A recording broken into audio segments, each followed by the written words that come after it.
amount of prize money on the line. Baby, let's go! The jump in was perfect.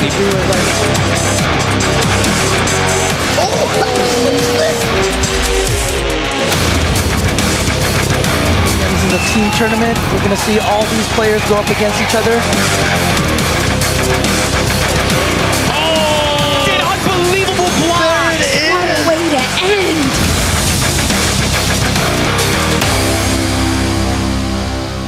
Welcome everyone to Street Fighter League Pro US 2019 Season 1. I'm your host Rip, and today is going to be draft day. Of course, Street Fighter League is a 3-on-3 competition, but our teams aren't set just yet. We've got our team captains here today. We're going to be picking their teams. We're going to start off with NuckleDo, then Justin Wong and Punk. Moving on over, we've got Idom, Toy, and Nephew. These guys, to round out their teams, are going to be selecting from 6 online warriors who qualified via online tournaments, and also from 6 crowd favorites who you guys at home got to choose. So let's kick things off and send it back to our desk with Vicious and Tasty Steve. Thank you, Rip.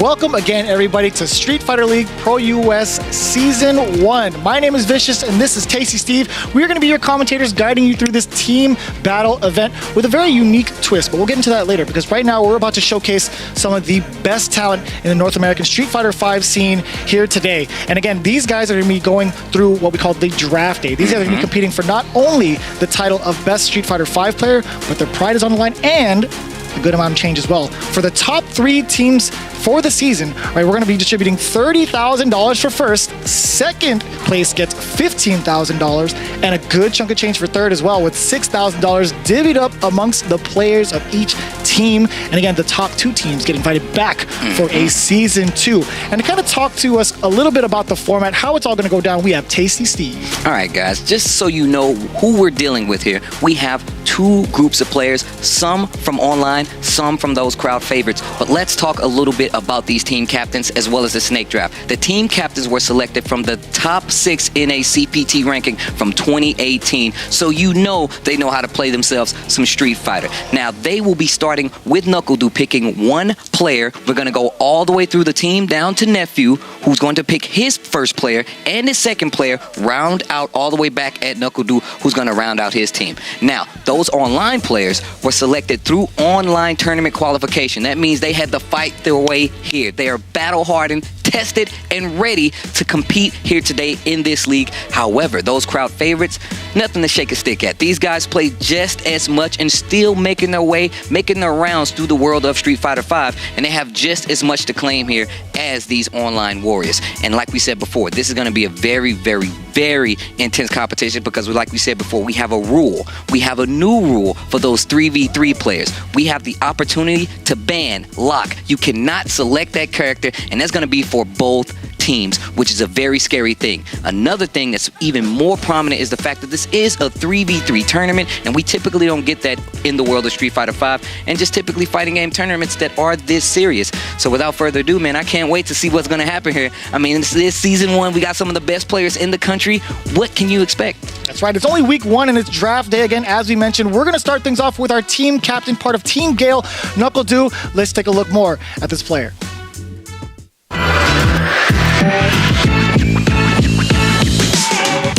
My name is Dudang, also known as NuckleDo, and I'm on Team Gale.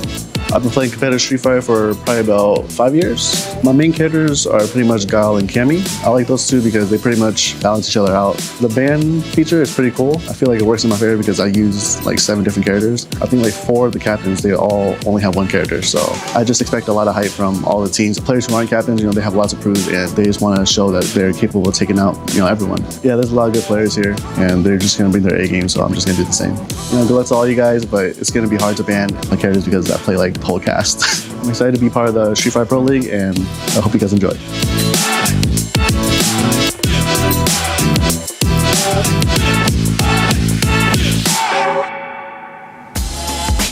Alrighty, guys, I'm here with NuckleDo, your Capcom Cup 2016 champion, and of course, one of the most consistent Street Fighter V players there have been throughout the many years. So, NuckleDo, you're going to have to make your choices here to add to your team. Which 2 players do you want to see go at it to get a little bit more scouting done? I think I want to see Shine versus JB.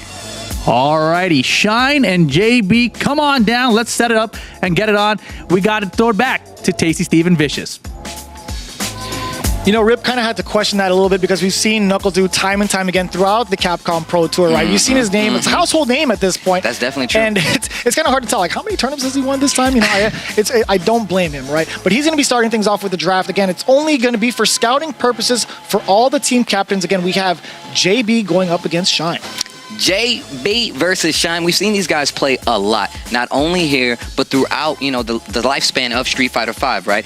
Shine, one of those East Coast residents who does get to travel around a lot. He plays a lot of tournaments. Also once sponsored by one of the other captains here. A very strong Ibuki player, has a lot of experience, plays on one of the most dangerous coasts when it comes to Street Fighter V in the world, and that's going to be the East Coast. JB, also one of those players. He's a transplant. He now lives on the West Coast, and he's going to be one of the strongest players in the States as well, rocking that Rashid to go against the mainstay Ibuki. JB, like I said, once again, one of those very, very strong player in the United States, right. And this is going to be a really, really good match. Yeah. First to one. This is all for show. Right in front of your screen, two heavy-hitting characters, Ibuki and Rashid, one of the most talked-about characters when it comes to the meta of Street Fighter V currently, and it's going to be a full-out slaughterhouse, but it's going to be first to one, again, strictly for scouting purposes. The point of this is to determine who's going to be on what team. And already started things off, JB checking a low with Shine again. JB's main character is Rashid. Ooh, the shimmy, the overhead. This is one game. We don't need a counter on the screen. It's only one game. And you see Shine with a little chuckle. He's like, all right, you know, you give me all the information you need to, JB, because I've seen this time and time again. I'm going to use this to study you. Again, a majority of the captains here have seen these guys from every single local, every major they've been to, NLBC, WNF, you name it, right? These guys have had so much information on these guys. And I mean, think about it, right? Think about it. These guys have went from coast compadres, partners, homies, and now they're coast rivals. One lives on the East Coast, one lives on the West Coast. This is first to one, and JB's in the lead right now. There's a back throw. Yeah, I like that side switch as well as Shine trying to trap JB. But of course, he had V-Trigger on deck, being able to enhance his Eagle Spike out of there. Speaking of V-Triggers, here's a reset coming from the Shuriken. Oh, the side switch, JB at the ready. Good defense, spins the EX Kunai. Oh, I like that micro step back from the defensive end from JB and swung away with the crouch fierce to kind of prevent Shine from moving forward again. You don't want him to get that momentum. The jump-in was just the right angle. It ain't over just yet. Checks him on the legs. No V-Trigger available. There's a throw. Dash up, throw again. That's only one game. Do you hear the cat calls in the background? Do you hear that attitude getting involved? Now, and this is the first match of the day, and I can tell you right now, I'm looking around at the players, and you can see those smiles coming up across their faces because they know what's happening. They can feel. They understand. They just want to play some Street Fighter, Steve. They've been trying to play all day, and they're all about it. Here we are again. JB locking down Ibuki in the corner from Shine. Boom. Back-to-back throws. Rashid's being able to do that.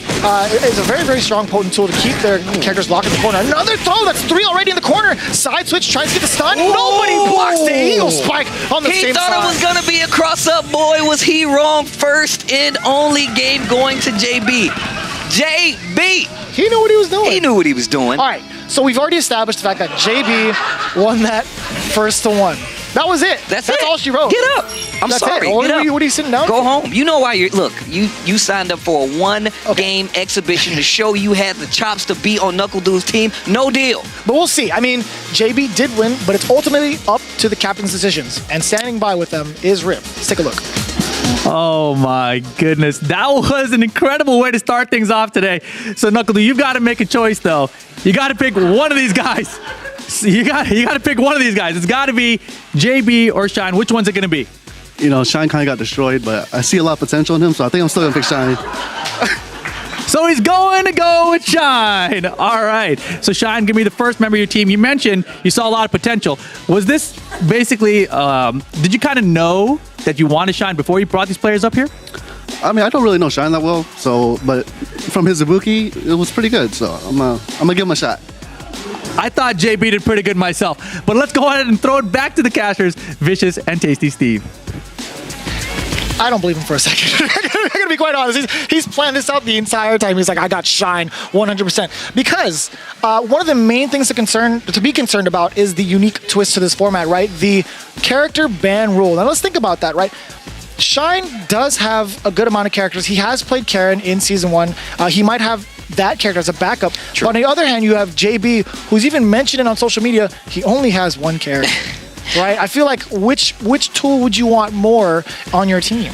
Well, we talk about like this character ban rule making it very, very interesting. However, having more characters is a plus. However, just because you don't have more characters to show in a tournament format does not mean you don't have the knowledge to play those characters in a capacity. If you take that and apply it across the field, right, all these other players are going to do the exact same thing because they can have a potential character ban on their side as well. You have to keep that in mind. So the skill applied to it to say I'm still going to pick Shine means that he definitely must have saw something else there, you know, especially considering that these character bans might affect everybody, not just one person. Each team gets their own ban. Remember that, you know? Yeah, and you think about the pool of players that they have. I feel like no one else would have to worry about Ibuki because you have NuckleDu, first runner-up for that team. Gale, Armika, even Akami, right? So he's really playing into the strategy more so than the information given in that first one. But that being said, we're going to move on to the team captain number 2. I believe it's Justin Wong, part of Team Spirit, one of the most decorated fighting game players in all of fighting game history. If there was a Hall of Fame, he'd be in it. Let's take a look. From quote-unquote Las Vegas, Nevada, is his current hometown. I'm not going to say that. He's definitely East Coast, but you know, he's also West Coast. I guess he's nationwide. This is what it is now. But he was the second place NACBT ranking in the leaderboard of 2018 as well. Well, like you said before, man, if there was a Hall of Fame, Justin would definitely be in. And one of the most decorated American players ever. One of the most dominant fighting game players ever. I mean, I feel like there's not a lot of people who don't know who Justin Wong is, especially if you live in the United States. If you play competitive fighting games, you know who Justin is. And I mean, who else to be a team captain other than this guy? He does a lot for the community. He's a world-class player, not only of just Street Fighter, but many a game. I mean, what would you want more from a team captain? No, you're absolutely right. And for those of you first time seeing this man, if you wanted a little bit more information, here's some from the man himself, Justin Wong.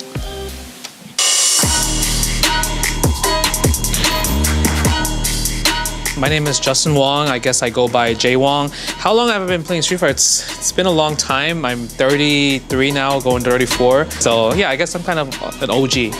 I like the fact that a lot of people won't know what character to ban when they're facing against my team. I would say the only other person that can really have that variety of character is Punk. Some strategy with Punk is that he is a very aggressive offensive player, very reactionary. So if you can create a defensive wall against him, he doesn't know what to do. He starts taking hits, he starts taking more risk, and that's where like you can get a lot of damage off of him. Please make sure you guys tune in because I'm about to go lame these fools out.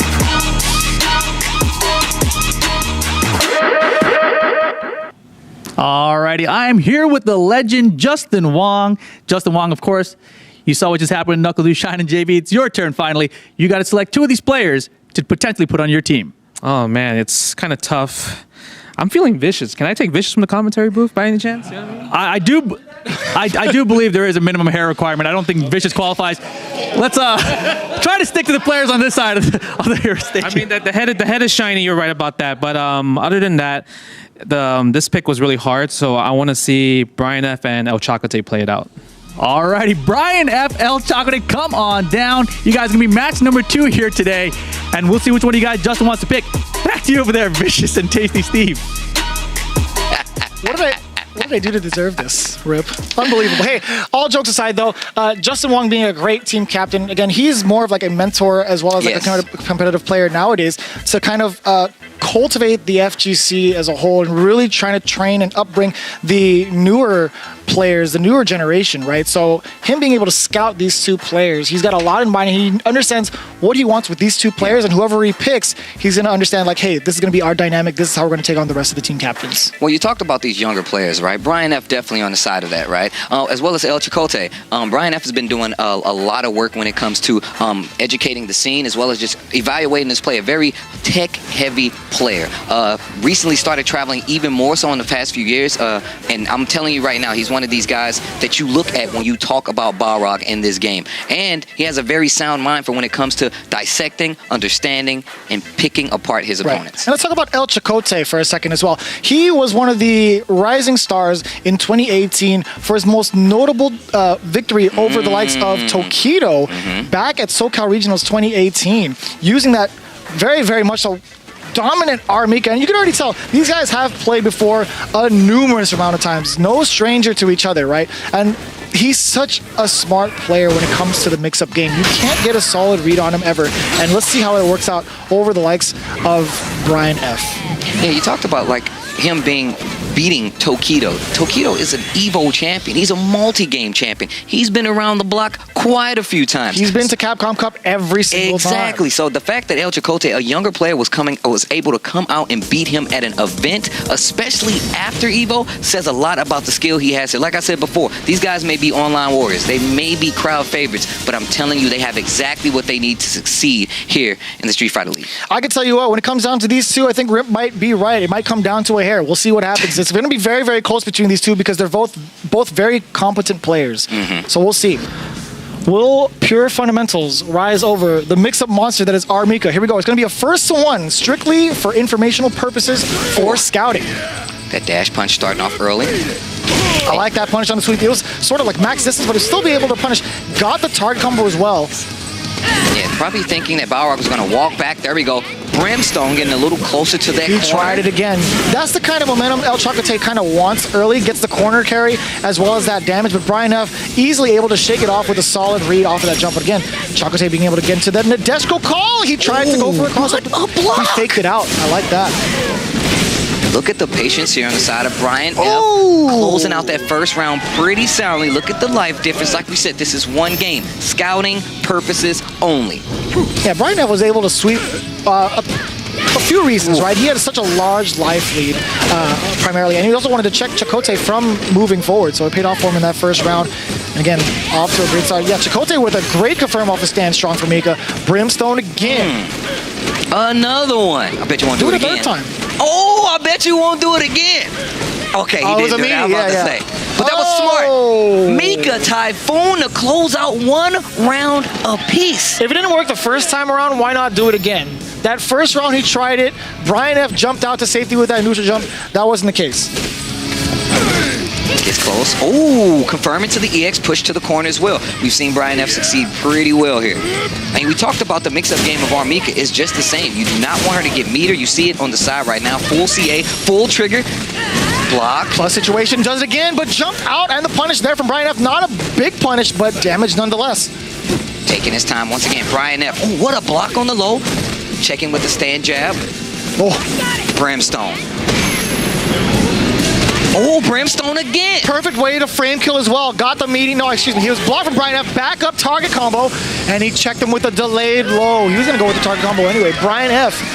takes it over Chakotay. Now, with that information on the board, I'm kind of curious to see what Justin Wong has in mind. Was it already like a preemptive choice in his head? He just wanted to see these two play like Knuckle do? I mean, who knows? Maybe you just want to see people bleed. You know, maybe you want to see the violence in Street Fighter take place. You know, you want to see these guys mix it up because later on, these matches are going to be telling.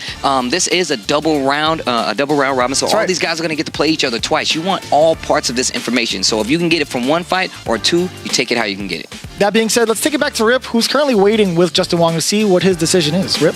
Alrighty, impressive match there so far. You know, I think Brian F really showed a lot of good stuff there. What do you think? Who is it going to be, Brian F or do you want El Chakotay? Well, I actually wanted both of them as my first pick. So I decided that whoever wins this match is going to be my first pick. So I'm going to go with Brian F. Boom! Just like that, Brian F going to be with Justin Wong. Well done. Congratulations. I didn't really expect a lot of these matches to be actually the team captains to select the winner, right? I thought you guys would have a lot more, preparation in terms of I'm picking this guy no matter what. Yeah, I mean, the preparation is there. That's why I chose those two players to play off because both of them would really suit my just team, the overall balance of the actual team base overall because I'm already assuming who I'm going to pick as my second pick when the thing goes on. But I mean, doesn't that also mean that you want El Chakotay on your team? Yeah, but then it can go like two routes. So if there's two routes, it still leads into like the final route where we win. All right, well, Justin's sounding very prepared here, but don't go anywhere, guys. We're going to take a short break. When we come back, it's going to be Punk's turn. Due to the citywide outbreak, you are advised to take shelter at the police station. Anybody here? I don't like the sound of that. We're getting out of here. Leon!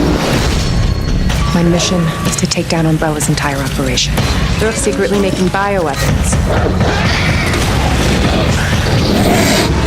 Count me in. Available now for PlayStation 4, Xbox One, and PC. Rated M for mature. Objection!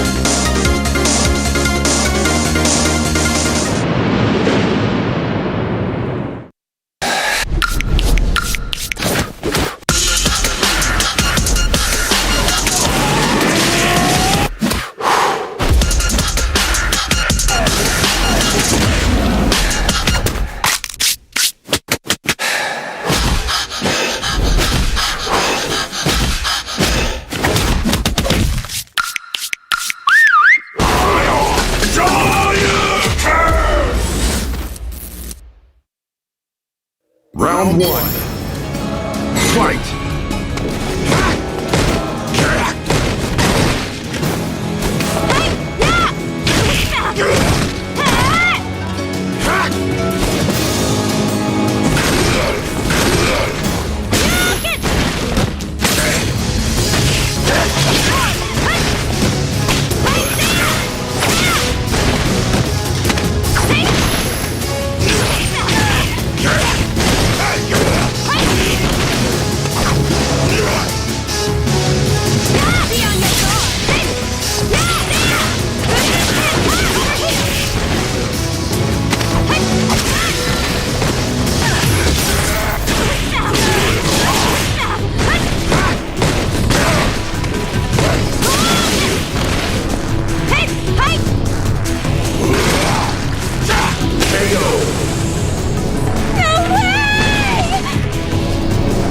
Round 2. Fight!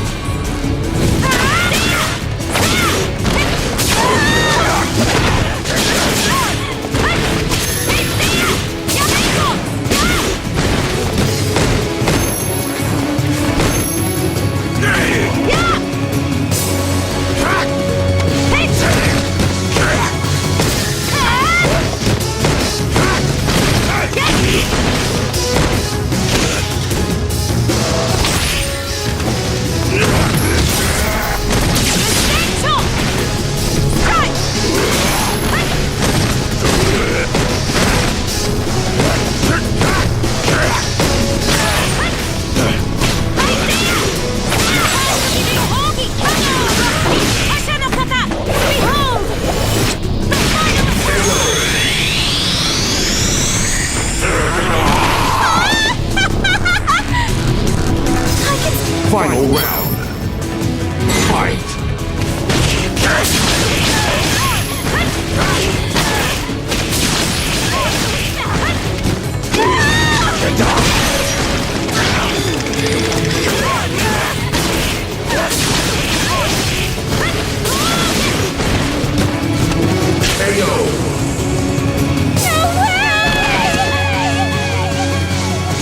Necali wins.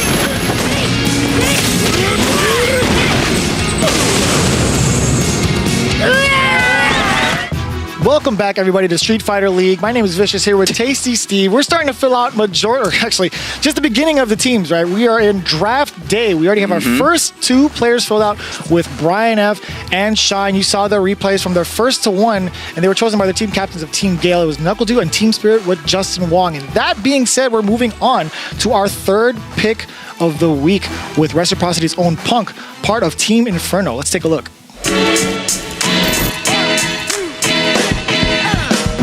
My name is Victor Whitley, aka Punk, and I'm part of Team Inferno. My main character is Karen. My secondary is very hard to say because I actually have a lot of secondaries, so I don't think you would want me to list all of them. Oh, if I play Justin here, I'm banning him not for sure. 100%. I'm not fighting that character ever. If I don't have the choice to fight her here, if I have the choice, I'm banning her. She's done. I think as a leader, maybe I would be really hard on my teammates, you know, pushing them to do good. I think for me, it's the most effective way to get the greatest performance out of my teammates. Alrighty, guys, I'm here with the Alpha Punk. Punk, of course, you know, the last time we spoke actually in an interview, people gave me a hard time for telling you that you should go back to Karen. But look at you now, dominating so far in 2019 CPT. I like what I'm saying. So, you've got to choose, though, from two of these guys to potentially be on your team. Who's it going to be? I want to see JB go up against Rob TV. JB and Rob TV. JB, come on back up here. And Rob TV setting up for their match. Let's send it back to Tasty Steve and Vicious.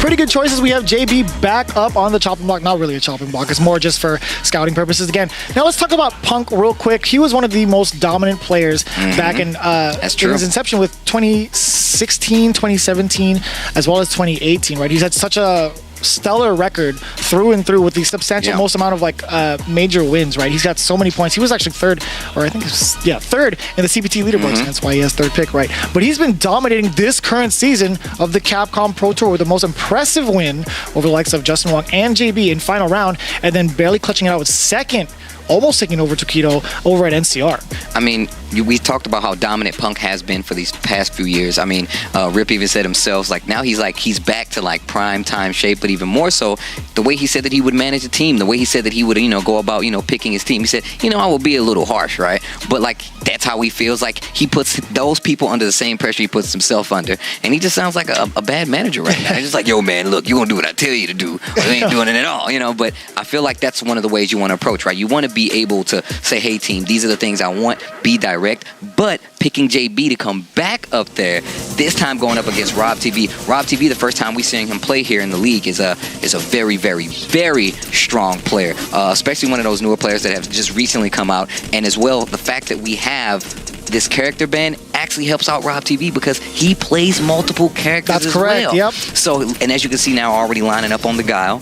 Rashid locked in for JB. I don't like this back and forth. Okay, so let's talk about JB a little bit. He's back onto the block for a reason, right? Yep. He was definitely one of the more scouted players for some of these team captains. He wasn't picked up initially by by Knuckle Dew, who initially picked JB and Shine to kind of duke it out. JB did beat Shine, but he's like, you know what? I've already had my pick with Shine anyway, because of the fact that JB hasn't shown any secondary characters, and he does so again, picking Rashid against Rob TV's tried and true Karen. But again, Rob TV, we might not see it today, but he's got a good amount of characters under his belt.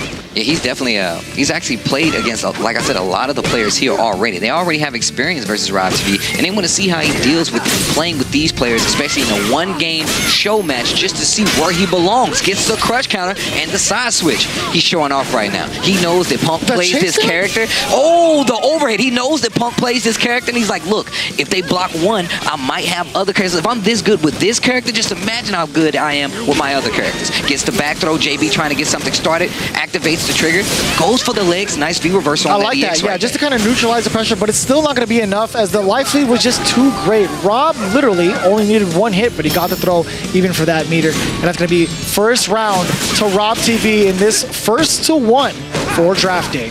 But yeah, Rob TV, a very strong competitor. Oh, baits it out, gets the crush this time with the standing hard kick. Look at the damage. Back to back EX for Senhas. He's going to punish him heavy.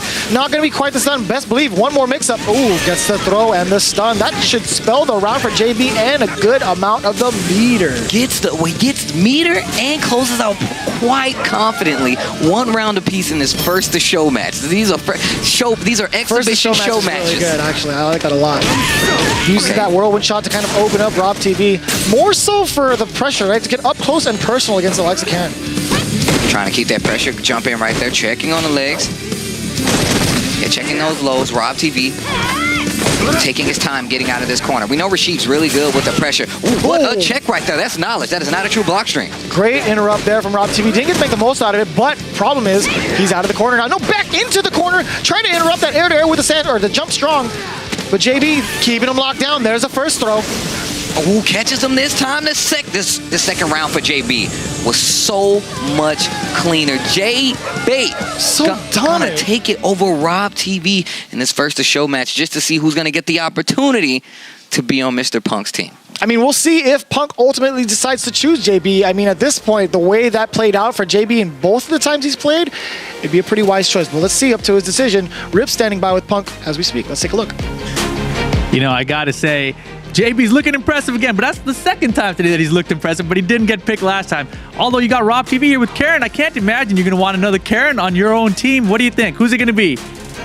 You know, I wanted to see how JB performed versus Karen because, you know, I think the character is a good way to test someone's skill. So I think he played pretty good. So I'll have to choose JB. Very nicely done. JB gonna be on Team Punk. So, you know, you mentioned a couple things there, but did you want Rashid on your team or did you just really not want a Karen on your team? I mean, of course, who doesn't want Rashid on your team? You know, you have all those unreactable things. I want that on my team. You know, I don't want to be fighting that. So you got to have the Rashid in there. The only Rashid here at that. So that's a great thing. Fair enough. Let's go ahead and send it back to Vicious and Tasty Steve. No, I do like that pick overall. I mean, if he's winning and he's dominating over your main character, you would want him as an ally, right? That's true. You would want to face off against him in the battlefield. If you think about the format, what he said brought up a very good point. Even if they stop his character, they can't block the other character, right? They can't block Rashid. So I think that's really, really smart. I like that idea. Even if they stop his Karen, they still have to deal with JB on the back burner. And on top of that, you've already seen JB perform really well in these two first to show matches. So you know he has the chops to do. That's right. The first three team captains have decided their first three online warriors, but we still have plenty more to go as we're awaiting the fourth team pick with the likes of team captain IDOM, part of team, I believe it's Storm. That's right. Team Storm's own IDOM representing NLBC, one of the most dominant LoRa players, hometown New York, rocking that PS4 controller. And a LoRa player, as you know, his favorite character and his rank for the 2018 CPT was ranked 4th. Now, for those of us already involved in the community, we understand that IDOM rarely gets to travel, but when he does, it's always a spectacle. He's one of the scariest LoRa players on the planet. Not even North America, on the planet. Yeah. I mean, if you think about the fact that, like, he's one of the few character loyalists, right? He's been playing LoRa for quite some time.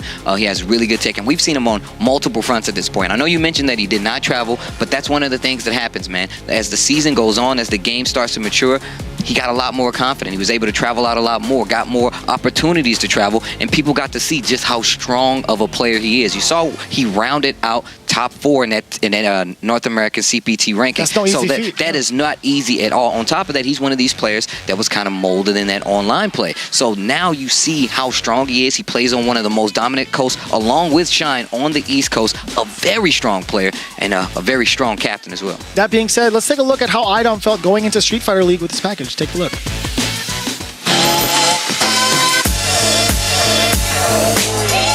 My name is Derek, go by IDOM. I've been playing Street Fighter for like 10 years. My character that I play in Street Fighter 5 is LoRa, the only character. Yeah, I know about the banning.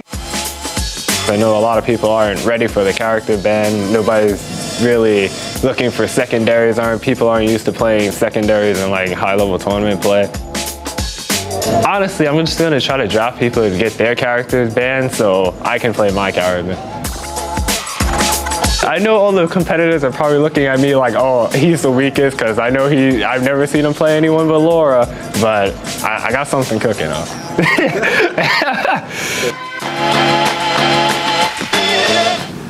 Alrighty, guys, I'm here with IDOM. You know, you mentioned in your video there that you got something cooking just in case that LoRa happens to get banned. I think it might happen, just saying. But just in case that does happen, maybe you can pick 2 players here who you might want to have on your team. So who are they going to be? I'm going to go with El Chocote and Samurai. El Chocote and Samurai. Come on down, let's set up and get this match underway. El Chocote going to be making his second appearance here. Let's go ahead and send it back to the desk with Vicious and Tasty Steve. Man, these guys have such cool jerseys. See how Brian Ev was showing that off with JB and Shine? It looked really good, actually. I like He that looked really happy to be over there with his his future opponents. You know, I mean, I think it's a little sus. He's trying to Exactly. get He's buttering comfortable them with up, the enemies, you know? right? And I see what you're sneak right doing. in, yeah. I see what you're doing, Mr. F. Either way, we talking about Idom right now, and like you said before, a lot of people think that he can only focus on that character, and he says he has something coming. But even more so, once again, that plays part of the major strategy, right? Even if you come in and say, well, hey, I am going to stop Idom from playing with Laura. You don't know, he might have an Akuma on his side. You know, he might have an Armika on his side. That's true. And those are the things that's really going to round out these teams, because you have one power, you have one handicap that you can force on the other team, and if it's a character, you better choose wisely. You would have to hurt the strongest player on the opposing team. And just recently from Punk, even more so from Idom, I'm starting to see those strategies start to unfold right in front of us. Right, we're about to see again what you're about to witness. Chakotay back up on the current draft pick, right? He's going to be showing off his skills with Armika going up against, I believe it's Samurai with Akuma. We haven't seen Samurai just yet, but best believe he won that West Coast qualifier for a reason. He's one of the most dominant Shoto or Akuma players in general, right? He started off with Street Fighter V with Ryu, right? Got a little bit of touches there with that character, moved on to Akuma, and looks up to the man himself, Tokido, who dominantly plays this character as well. So best believe he's studied so much about the character, about who else plays this character, but we might not even see it. This is a secondary pick straight up from both characters, I believe. That's a Dawson pick from El Chakotay and the Karen choice from Samurai. I like this a lot. He's all about the explosive damage, and I've never thought I'd see Chakotay play that archetype. This is a completely different character from what he plays. He plays like very this. mix-up heavy, lots of damage character, and this is like the opposite. He's a very slow-moving kind of, you know, I need to get out of the way, teleport, fireball, projectile heavy character, and I'm interested to see what he's going to do against Samurai's Karen. But it's not looking too good. I don't know about this. I mean, this is a tough matchup for Dalsim overall, right? You've got Samurai.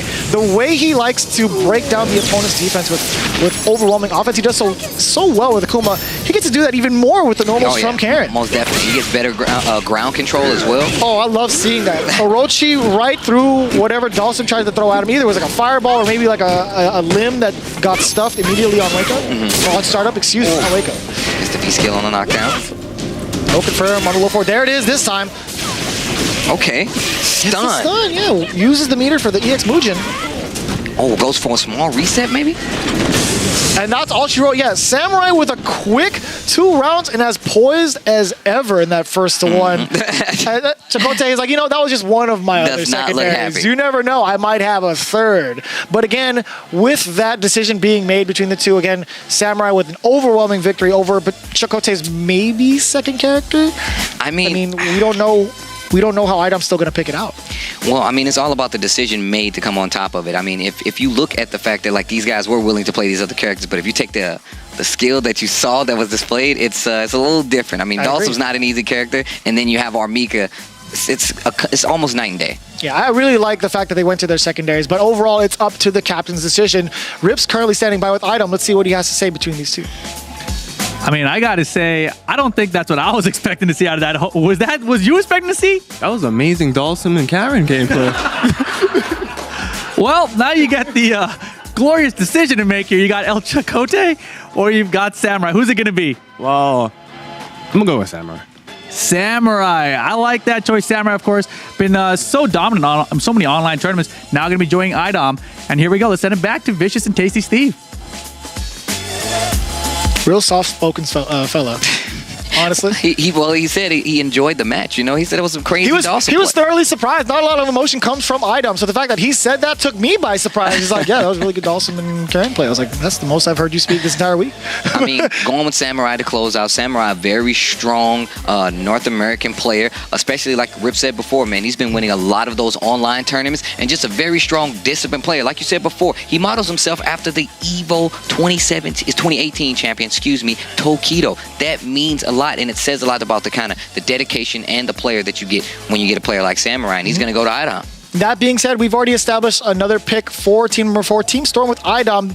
And again, we're going to be continuing with team number 5, part of Team Cycle with the Captain Toy. But in just a few more moments, we're going to take a quick break before we get to that decision. Don't go anywhere.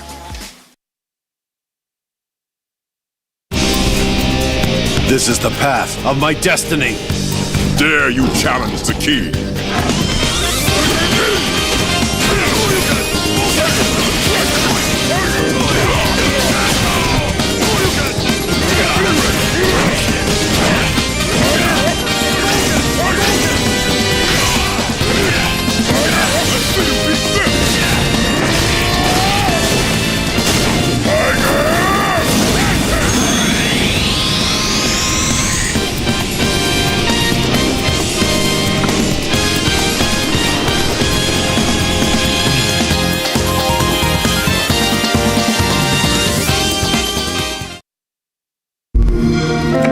struggle to find happiness? Do you get the feeling there's something greater for you?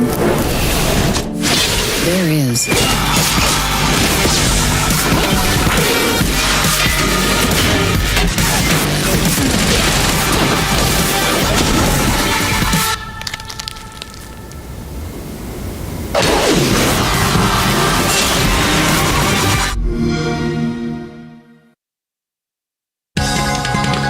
This is the path of my destiny.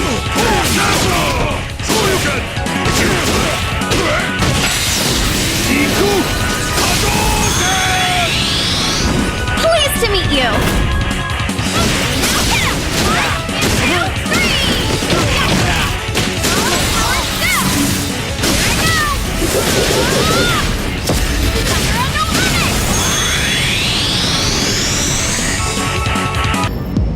Fight!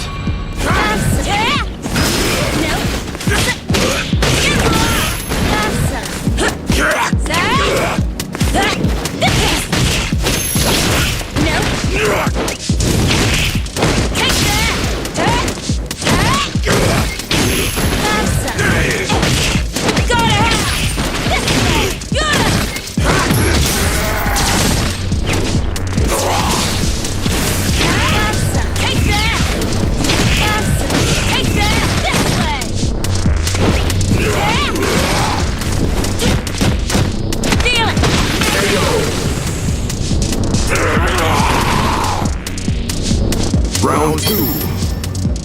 Fight!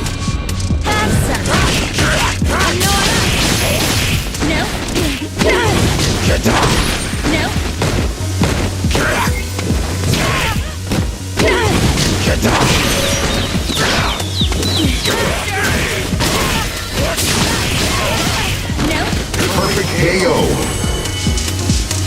Not this. Final round. Fight!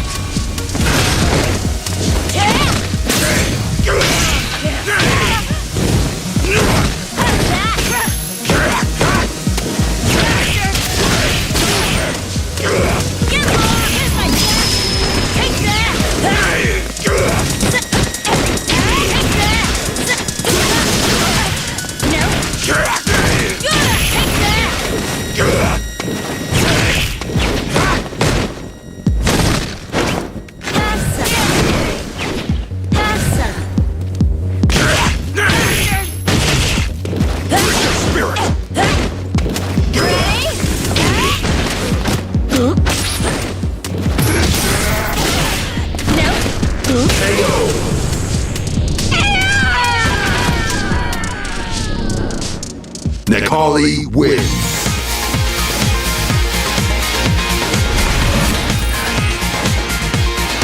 We're back, everybody, here at Street Fighter League. My name is Vicious alongside Tasty Steve, and you see the players before you shine being a little goofy. But I'll tell you what, we've established a good amount of the online warriors and what teams picked what. We had IDOM choose. The last player so far was Samurai, but we still have 2 teams left to pick. I mean, even still, like, this is a snake draft. So once we get to the end, we got to have Nephew after, and then we're going to go back around. So we still got a lot of Street Fighter, a lot of selection left. However, like you said before, Toy, man. Yeah, that's right. That's going to be Team Psycho led by their captain, Toy, who's had a pretty dominant performance back in 2018. In the stat that we have here, half of the events he attended, he placed in top 8. And that's a pretty big spectacle considering how stacked the CPT was in 2018, and it gets stronger each meta, right? But again, he has such an impressive track record, and it's no question that he's going to be the captain for Team Psycho. Now, he's already that. Yeah, he's already ready. He's that. ready to go. He's been scheming since day one. It is day one, right? But that being said, Rip is already getting ready with their team captain of Team Psycho. Let's take a look at what Toy has to say.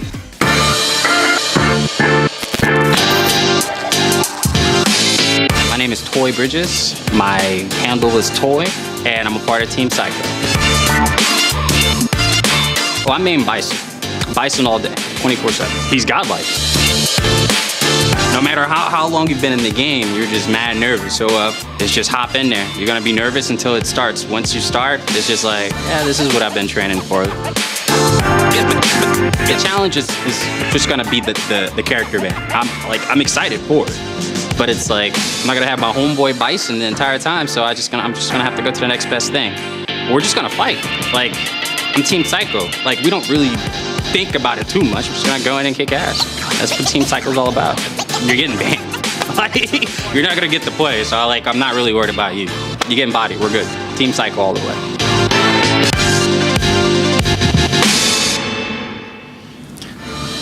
Alrighty, I'm here with your boy Toy. And, you know, he's my favorite Bison player in the whole country. I don't know if you know that, but thank you very much, man. Impressed with it. But, of course, you've seen how things have gone down so far today. You're up number 4 or number 5 to pick here. So who's it going to be? You got 2 players to choose from. What do you want to see? Honestly, let me get Tay and Dual Kevin. You heard him. Send him on up. Dual Kevin coming up. And El Chicote, man, everyone loves to watch you play out here. What character is he going to give us? I'm not really sure. Let's find out. Vicious, Tasty Steve, take it away. And I like him really throwing in the dice, right? He's going to be going with the crowd favorite versus the online warrior. I mean, people say that my boy Dual Kevin is an online warrior. I don't know, man. This guy has, I've actually played sets with him. He knows how to run the gauntlet. Well-versed in the world of Street Fighter. But still, we've seen El Chicote play a couple times today. We know he has the chops. We know he has some kind of a follow-up character to his main character. But how is that going to fare versus a player like Dual Kevin? I can tell you right now, Dual Kevin is a very active player. Comes from playing other games as well. And just a very, very sound Rashid player. Yeah, and you see him right here. His character reflects the way he wants to play. More so rush down, mix up, in your face. Time for you to block this kind of character, right? So I think the Rashid pick overall is really good. The reason why we say this as if, you know, this isn't like his main game, because he's played a ton of other games prior and has done really well and made a name for himself in said games. But, you know, he's here for Street Fighter V, and he's actually going to show that he's also very, very strong Street Fighter V. Yeah, I mean, like we said before, still El Chicote, one of those players, a very, very strong player. And this is just draft day. You want to get your legs, and you also don't want to show your cards. So please don't let this all be a factor. However, what will you do? Do you play the business now? You're starting to look a little suspect. You're like, yo, do I need to show these guys this? Do I need to pull out the heavy artillery? And then you got Dual Kevin saying like, hey, look, I just want to show these guys I'm good enough to be here, be on somebody's team, and get the winning team. I feel like those are some of the smarter ways to think about it. And Toy, of course, definitely, like you said, one of the stronger players in the country, plays Bison, and a very, very talented mind. I just recently started following him just in the past year or two, but a ridiculous player who has everything he needs to succeed in the world of Street Fighter V. Toy is insane when it comes to his Bison play. He's a very, very scary Bison. We talk about him time after time when it comes to who are the Bisons to look out for. He's definitely listed in the top 3. But I'll tell you what, I really want to know what his decision making is going to be between these two characters, right? You think about it, the leader of Team Psycho with Toy is dominant with Bison. I have not seen him with any other characters just yet. I do know he had a Chun-Li back in Street Fighter 4. He did dabble with her a little bit in the beginning of Street Fighter 5. However, throughout his career, he's stuck with M. Bison. The characters he chose to fight today, Chicote and Dual Kevin, they are also both single character specialists. So it might be a little detrimental to his team. It might play out very well for his team. We'll see how it all plays out. It's going to be a straight up brawl. One game only. Chicote's Mika and Dual Kevin's Rashid. Okay. Well, like we said, we talked about movement. That's what Dual Kevin likes to do. This character actually gives the ability to do that.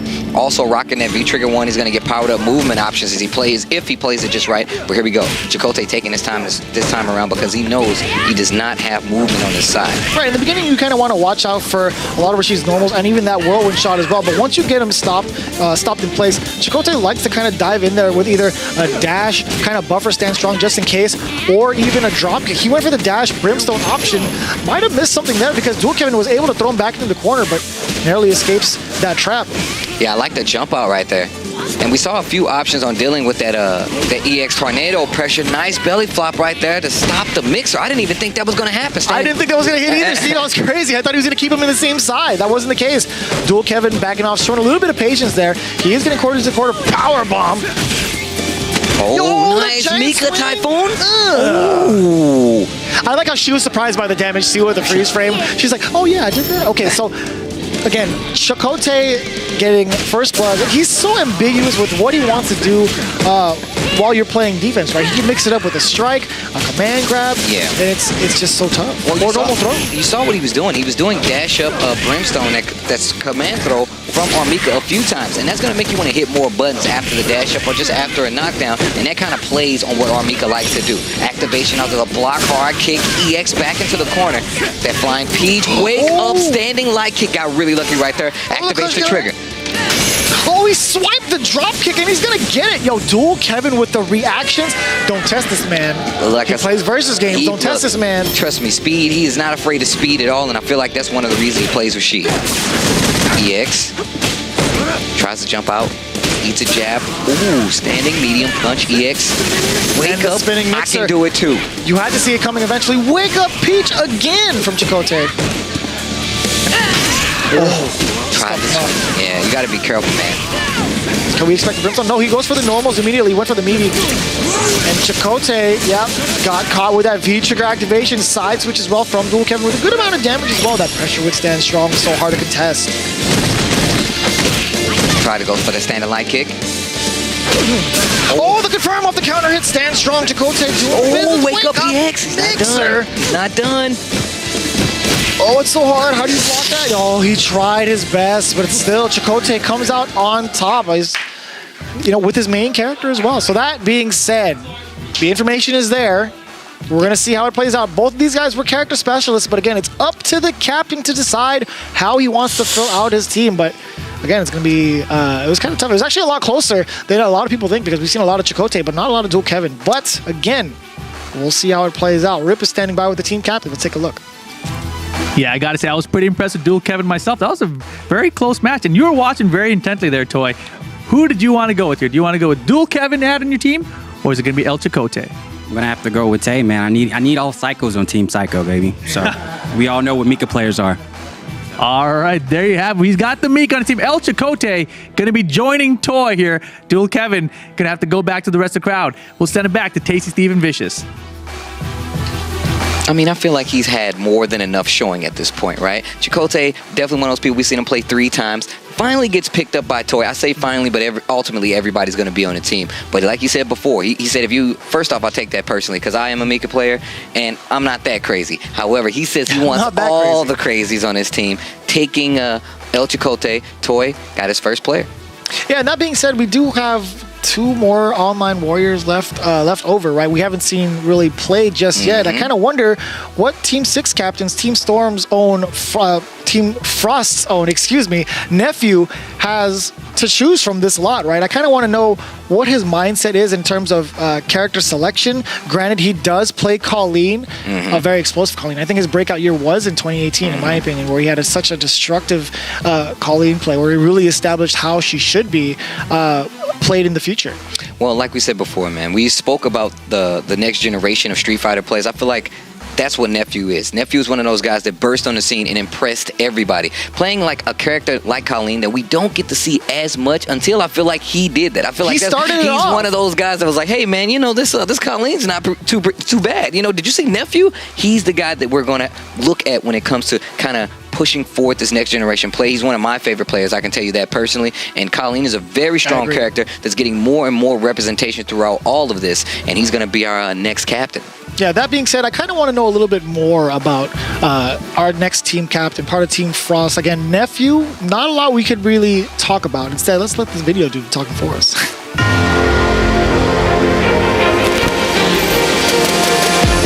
My name is Alan Sun. I go by Nephew, and the team I'm representing is Team Frost.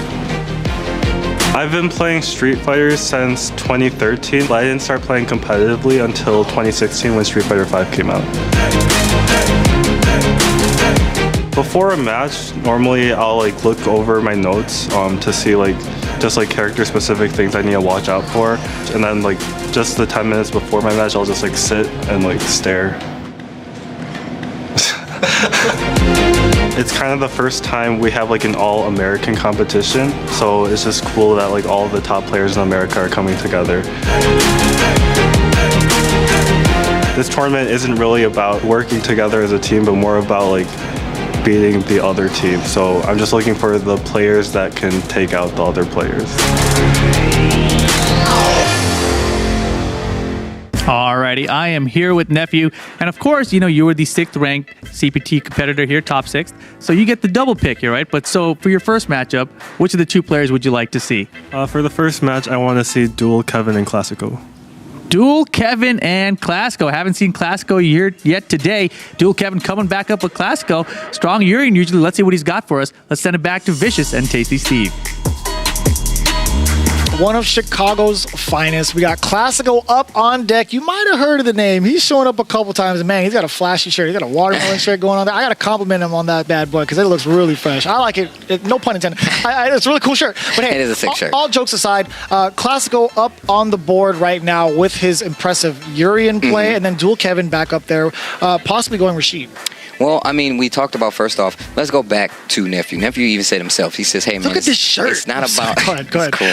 It's not about finding, like, the best, like, team like, comprising the best team, right? It's all about, like, making sure that your player can beat that player. And I feel like that's one of the strategies that we haven't had any of the captains talk about. Just raw talent. Yeah, right? he even said, he's like, I just want you to beat the other person. And to be a captain and have that mindset is actually a really strong way to go, because now you're just looking purely at the results. And if they come up here and show a new character and you say, well, hey, you can not play your main character and still do just as well, this is very important. But then you look at Classico. This dude's a Urian player like no other. I've seen him around quite some time. He's been on the West Coast a lot, even though he is from the Midwest, has a lot of tech, a very strong player, and a hungry player at that.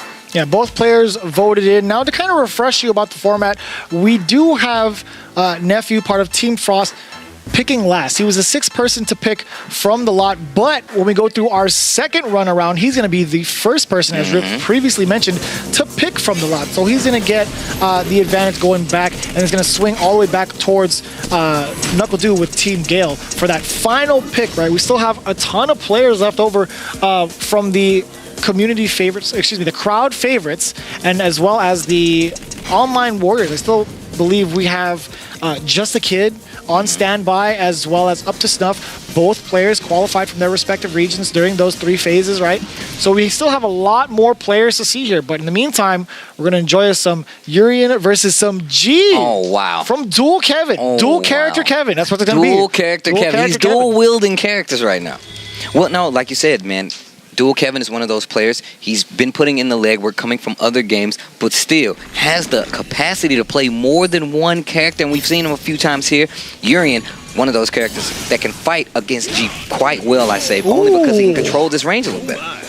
And you know, G, when he activates V-Trigger, it's pretty mix-up heavy. He's got some real. He can actually steal rounds from you. If he, no matter how low his life is, if he gets triggered, it's going to change. Don't do that in front of him. Cannot do that. You're not allowed to level up back in front of a character because it's going to just take way too much time to recover. He tried to snipe him low, but he had that meter to kind of go into V-Trigger, right? The dash punch low instead to kind of throw him off. Yeah, he gets the opening against Classico, and this is what Steve was talking about right here, being able to possibly steal rounds back because of this momentum shift. Nice, tries to go for that wheel kick just to get in.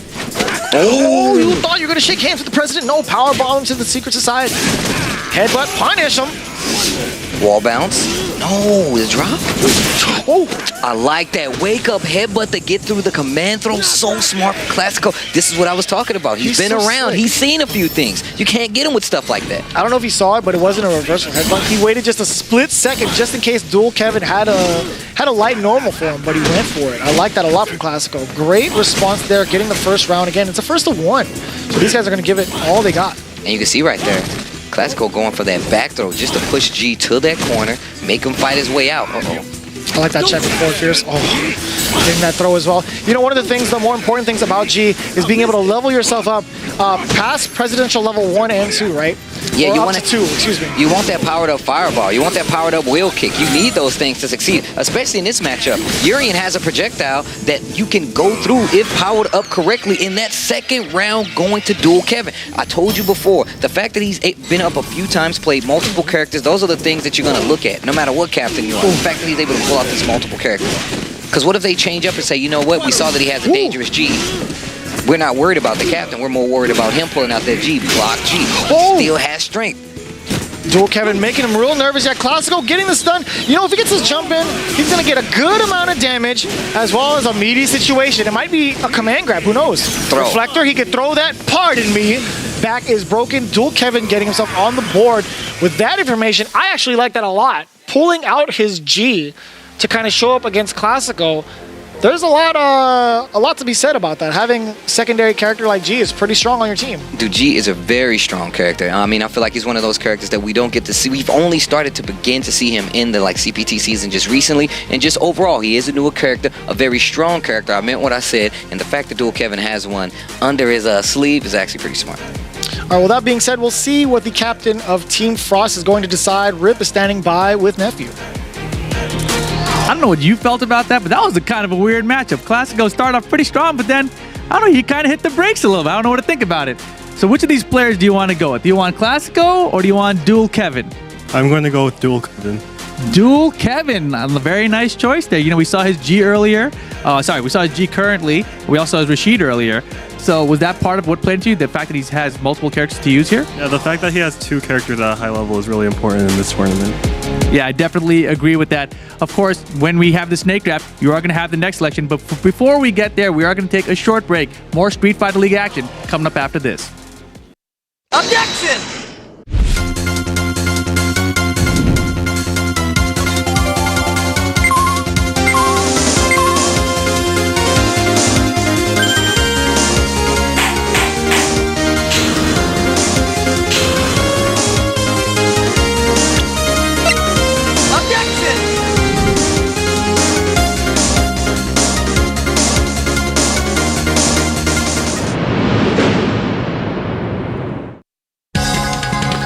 This is the path of my destiny.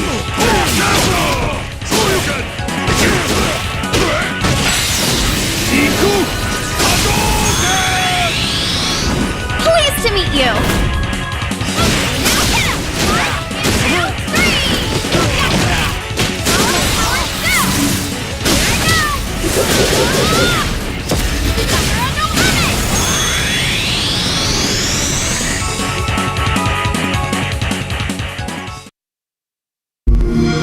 Do you struggle to find happiness? Do you get the feeling there's something greater for you? There is.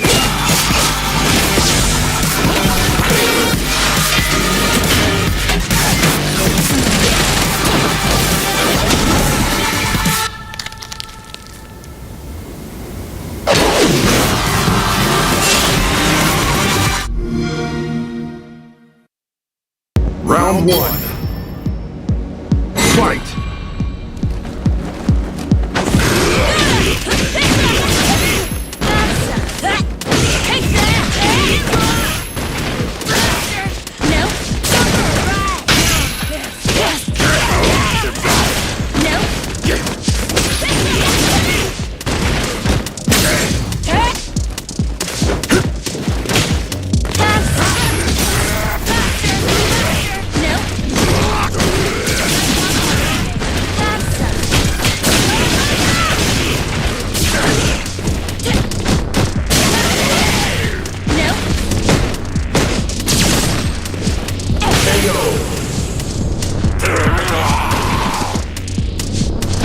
Round 2. Fight!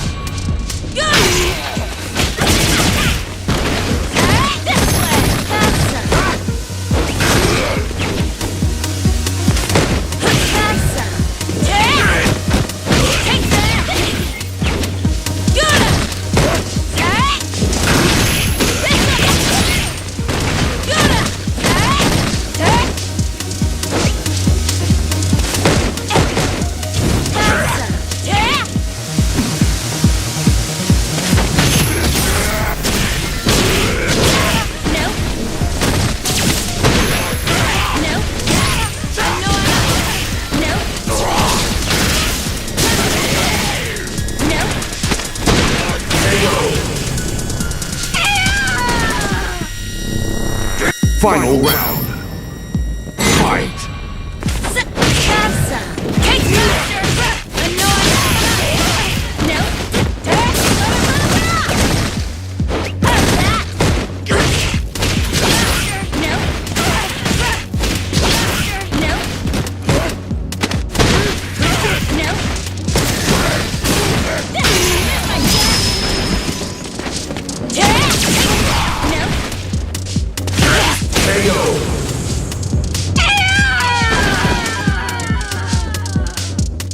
Necalli wins.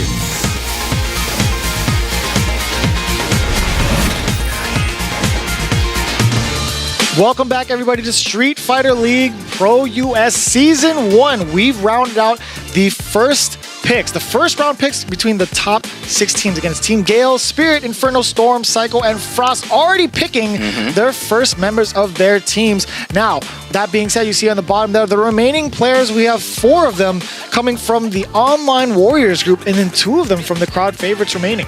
I mean, like you said before, we only have 1 more team member to select for every one of these teams. Now, Nephew being last, he's going to be the person that gets that last pick first to kind of round it out. I think this is a very smart play. I mean, it seems like being last is the worst, but now I feel like he's starting to have one of the stronger teams. And speaking of his mindset, I feel like it's going to be definitely a strong team. Yeah, I mean, you're looking at the pool of players left over, right? You have Up to Snuff, you have Rob TV, Just a Kid, and Psycho rounding up the Online Warriors. Very, very strong group. They're there for a reason, right? They won their qualifying rounds in those 3 phases versus the East Side qualifiers and the West Side qualifiers for SFL, right? And then you also have the crowd favorites, Classico and Brawly Legs, right? They're the community picks. They're also there for their very, very strong play. So there's still a lot of talent to choose from. And that being said, we still have Nephew coming up with Team Frost. He's going to be going back around, as we mentioned, in this draft day. We're going to go snake style. And just a little recap of what we saw from Nephew. Again, he's a Colleen player. One of the things that's on everybody's mind is, since we have the ban rule established for this unique team battle event, how would he fare up against the rest of the teams? Again, we've only seen him play Colleen. As it says right there, that's his favorite character. That's his tried and true. He played very well for himself in his breakout year in 2018. And, you know, I'm curious to see who he's going to bring to the table, as well as his pick going forward from this group, the remaining cast. Well, he's definitely going to be setting the pace when it comes to the rest of the team and completing a team. Like I said before, he's going to be the first person to get a full team, get a scope of understanding of what's going to happen here in the rest of the season. That's going to be a Nephew. Yeah, we'll see what he decides and who he wants to see play against each other. And that with Rip, he's already standing by with Nephew. Let's take a look. Alrighty, Nephew, we've already got one of your teammates here with Dual Kevin, but you got to choose one more from the Online Warriors now. Who's it going to be? Which 2 players do you want to see come up here? I want to see Up to Snuff and Just a Kid. Up to Snuff and Just a Kid making their debuts here on Street Fighter League, coming on down to the stage. Let's send it back to Tasty Steve and Vicious. Now, right off the bat, I just got to say, Up to Snuff, we've seen him more so frequently at Wednesday night fights. I think he's just acclimated to the West Side and has started playing more and more, and has been taking top 3 at almost every other week, I would say, and has really put his name out there as a dominant Necalli player. But that's the main takeaway, right? He's got a Necalli. Who else does he have? And then you have Just a Kid on the other side, who's played a ton of games with the rest of the cast here, right? A lot of the players here are very familiar with Just a Kid with that dominant jury play. A character that's kind of underwhelmed. Like he's not really looked at under the radar kind of character. Right? Yeah, so we're kind of curious to see how Just a Kid is going to perform throughout the entire Street Fighter League. And if he gets picked up, you best believe he's going to have one of the biggest potentials to kind of blow up on everybody, because not a lot of people get to play jury. They don't get to play jury. No one's going to say, hey, I'm going to ban jury. No one is going to say, I'm going to ban jury. Nobody's going to ban jury, right? In our opinion. And personally, I just feel like the fact of having a player of his caliber here with a character that we don't typically get to see as much is a super, that is really strong, because you're always going to have somebody that's at full power. You're always going to have someone that was strong enough to make it here and that has access to their character. And after that, it's just going to fall on the order of which these characters are playing. So I feel like having Just a Kid there with a character is actually kind of like a sleeper. Like, that's a gold nugget. You want that power in your pocket. You got to look for it. You definitely got to look for it. And I'll tell you what, I did see Just a Kid kind of play. He might have an Ibuki, actually. I don't mean might be a spoiler for everybody listening in. You know, he might have that character on deck, and I saw him dabble a little bit. He looked pretty strong, but for the time being, both of these players are going to pick their mains. Up to Snuff going with Necalli, and Just a Kid with Jury. Again, this is strictly for draft purposes, right? It's going to be the information being told for the captains to see who they want between these 2 players. Not just for Nephew, but for the rest of the team captains as well. And I can tell you right now, man, like I said, Just a Kid already getting points, man, going with the classic jury outfit. I'm about this. I like that, yeah. Oh, okay, that exchange is very interesting. That uppercut came from Necalli, traded off with Jury. I like that, get scooped already. Okay, spins a little EX bar this time around. Dash up to get out of that corner. activate the trigger, gets the throw. Oh, that was so sneaky. Still got the cross-up, manages to switch sides and get this corner carry as well as that fireball pressure coming from the Fuha Jin. Yeah, that walk speed is a very big thing here. That stun bar finally going to go down. Activate off the standing fierce kick. His roundhouse placement is something that's been talked about over here on the West Coast a lot. A lot of the players that fall to up to snuff, we ask them, hey, what happened, man? His roundhouses are always rarely spaced. Ooh, look at the challenge by Salty Kid. Did you see the head nod, though? He's like, yeah, you thought you was going to get in? You thought you were going to get in on me? Yo, the pinwheel kick, when you find the right placement, it could really interrupt the stream if you can call it right. Well, like I said before, man, it's just really good to have a player like Just a Kid here who has access to his character that I don't feel like, I'm not going to say definitely not going to get banned, but that would have access to a character like this. I feel like you're going to be so much more concerned about, let's just say he does make it on Team Frost. You're going to be more worried about banning Colleen than you're worried about banning Jury, but not after you see him play. There's the activation. The reason why we say that is because we rarely get to see Jury players in the CPT since her inception, or since her introduction into Street Fighter V, right? It's not the same as Street Fighter 4, but still people, there are a good handful of players that still play Jury. It's just... Okay, not really looked at again. No, that's 100% right. Activation on the CAO! This character's sick. This character's so sick. He says, yeah, I'm just a kid, but you're just a boy. Back of the line. I'm just kidding. That was an uncalled for pop-off. I'm not a player. I apologize. He wasn't even playing. You know what's weird? Up to Snuff was like, yeah, you're right. That was good. Like, he actually laughed at your pop-off. Oh, sorry. I was... That was crazy. Just a Kid taking it pretty well over. That was a sick confirm, by the way. That was a really sick confirm. I like that. We were talking about both of these players. Both of them very, very strong players. And once again, that's what you get to see here. You don't get to see a lot of times a Jury go in, have that kind of expertise to deal, especially with a character like Necalli, especially with a strong Necalli like him. You saw what he brought to the table. You saw where he excels, especially with a character like Necalli. And we don't have that many Necallis here. So that's a very, very strong thing to have under your belt. Yeah, we'll see the kind of decisions Nephew is going to make for Team Frost. He's going to be picking his final team member, and Rip is standing by with him. Let's see what the decision is. Alrighty, so far, of course, you've got the Colleen. We've seen the G, and the Rashid. They're on dual cap. And what other player do you want on your team? I think that was a really good showing from Just a Kid, but I'm going to have to go with Up to Snuff. Up to Snuff, going with the Necalli. Very interesting choice there. You know, personally, I thought if you had a Jury on your team and Necalli, you make the ban on the other team a lot harder to make. So why did you want to go with Up to Snuff here? Actually, I'm pretty confident in my secondary, so I would prefer to have a team that has secondaries as well. So Up to Snuff actually does have secondaries too, so that's why I picked him. Very interesting decision there. So there you have it. We've got our first completed team here. Let's send it on back to Tasty Steve and Vicious. Nephew with the curveball. I thought he was going to go with Just a Kid, to be honest with you. Well, I mean, honestly, I did too, but we talked about this. These are 4 show matches. That means it does not matter who wins or loses. It's up to the captain. Does that player have my strategy in mind? Did it work out the way that I thought? Can he do this? That makes the choice that much easier, Nephew.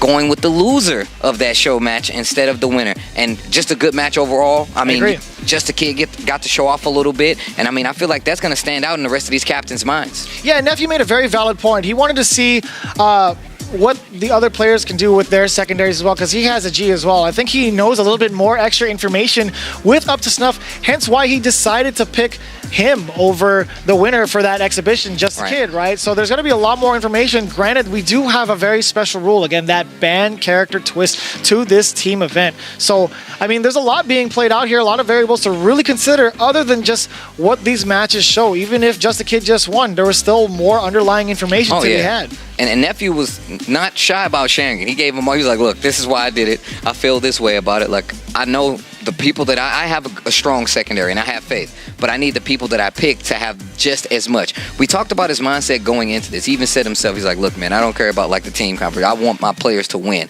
That's smart. And I agree. Through and through, he's holding true to it. Yeah, that being said, we've rounded up the second round already. We are starting the second round, excuse me. Team Frost with Nephew starting things up. We're going back around to team captain number 5, part of Team Psycho.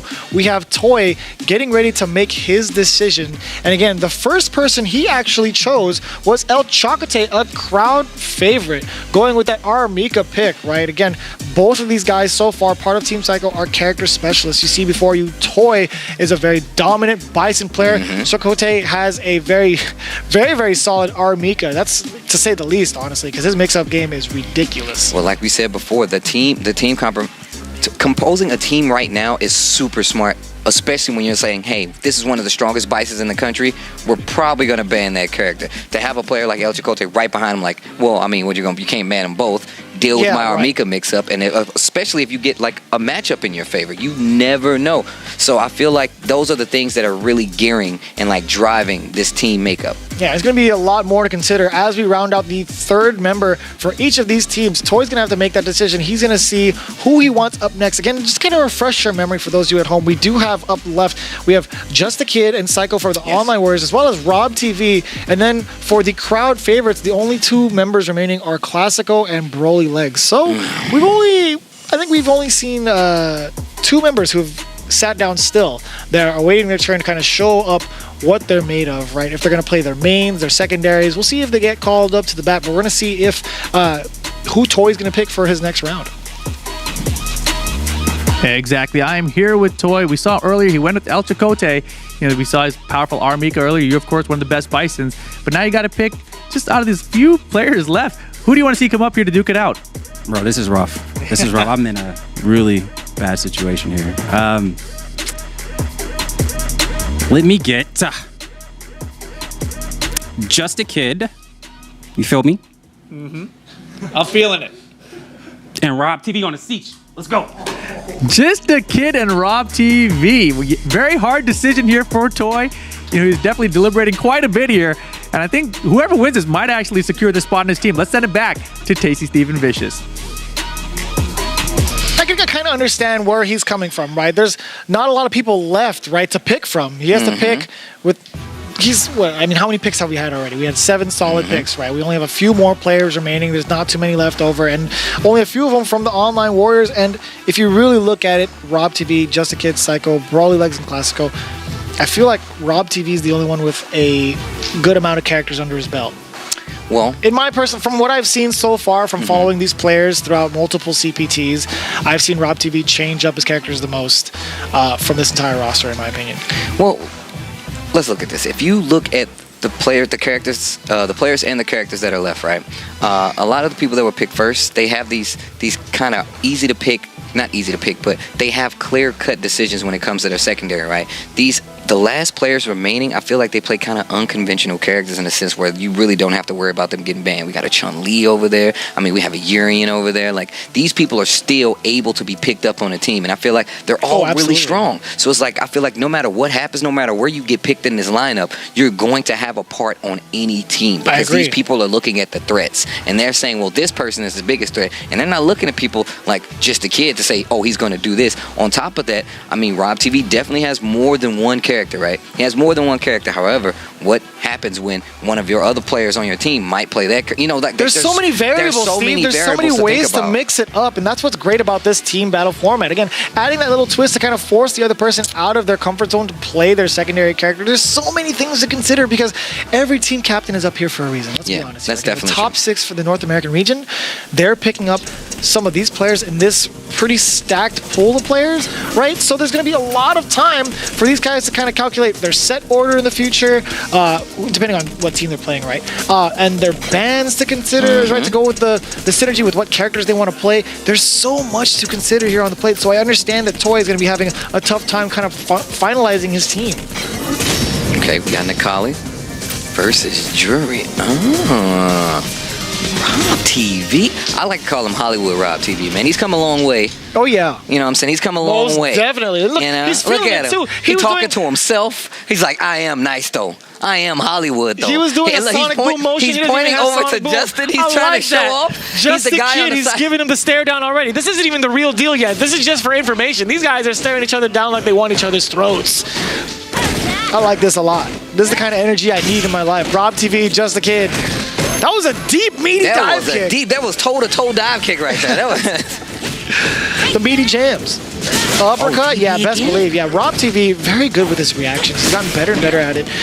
Each time I see him play, it's just the way he reacts to the opponent's offense, the way to stuff him out. And as soon as I say that, just the kid turns the tables on him. Look at this damage, though. Look at this comeback. Look at this series coming from just a kid. Backdash there, still has trigger left. Activate. Stand medium kick. He's getting clipped by those sides. No, Don't you run in on me, CA. Ooh, and he gave him the finger wag. He gave him the Kembe Matumbo. No. Not today. No. Yo, look, they looking at each other, the eye contact. He took the headphones off so he can hear the, I want you to hear me. Smack talk. See, it's gone beyond the game already. It's gone down to the psychological warfare between these two. And this just might influence the decision for Toy. We're leaving the digital realm. They want to hear everything. Neutral drop tries to bait something out. Rob TV's been pretty sharp with those DPs, so I don't know if you really want to keep doing that. Just teasing them. EX command throw. Just a kid gave him the finger again. The finger wag. He's just like, oh, you got me this time. That was good. Jump in. Good pressure, man. Just a kid. Oh, gets the crush. Target combo to go into V-trigger as well. Yeah, continuing the combo with the uppercut. Good amount of damage and carry. Bring him back to the middle of the stage. Okay. Missed it. Gets a charge up right in the CA. I love how Just a Kid spins CA. He's trying to close it out, activate. He can definitely close out right now. Checking with the crouch. Oh, that's gonna be a punish and a back throw. Just a Kid looks right at him, exchanges some words. Wait, they talking. I can't even hear him. I wish I could. He says you embarrass yourself? Oh my God, yo. He's embarrassing himself. He's embarrassing himself. Oh no, Rob TV. The round robin. We're gonna run it back. Y'all gonna run it back? Now let's go. Don't talk to us. This is draft We're not the ones that are players. You talk to him. I need my run back. He needs his run back. That's not. Don't talk to. We got to okay. Steve. Let's go. Let's go. This is just the draft day. This is just the draft day. This is the draft day. This is gonna be. Yes. That's exactly what we need to see. You feel me? Okay, so I signed up for this right here. Rob TV and Just a Kid already starting with the punches on and off the game, right? So this is gonna really influence Toy's decision. To be honest, if I were in his position, I'd want to pick both of them but you know, Just a Kid with that trash talk as well and the game to back it up. I don't know. I'm just saying, I think he'd be leaning towards Just a Kid, but we'll see. He has to make the decision, not us. Rip is standing by with the team captain. Let's see how it goes. Oh my goodness, that was how I like to see the matches go down. We got to get all of them like that. So Toy, you got to make a decision here though. Is it gonna be Just a Kid or is it gonna be Rob TV? Rob TV will not be joining my team today. Oh my God, so Just a Kid gonna be joining Toy, man, and El Chicote. What was it about that match that you liked out of Just a Kid? You know, honestly, I just like his flair. I like his fire. It reminds me of me when I was his age. You know? So I need that on my team. He's a psycho. He's a future psycho. He's a psycho now. Look at him. Alrighty, there you go. So you've got Toy, El Chicote, and Just a Kid on that Team Psycho. Let's send it on back to a break, actually, and more Street Fighter League action coming up after this. This is the path of my destiny.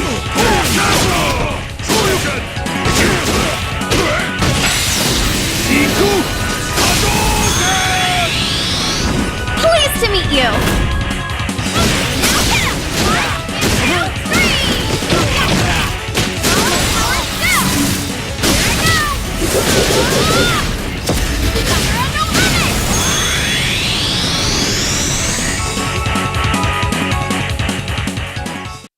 Due to the citywide outbreak, you are advised to take shelter at the police station. Anybody here? I don't like the sound of that. We're getting out of here. Leon! My mission is to take down Umbrella's entire operation. They're secretly making bioweapons. Count me in. Available now for PlayStation 4, Xbox One, and PC. Rated M for mature. Objection!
Fight!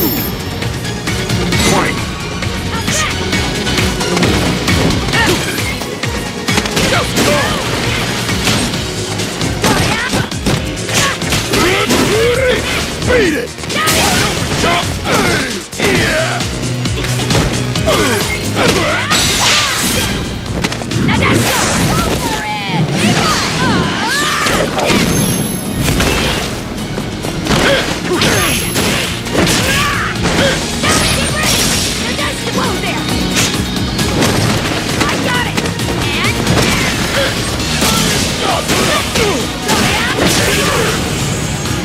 What the hell? Final round. Fight!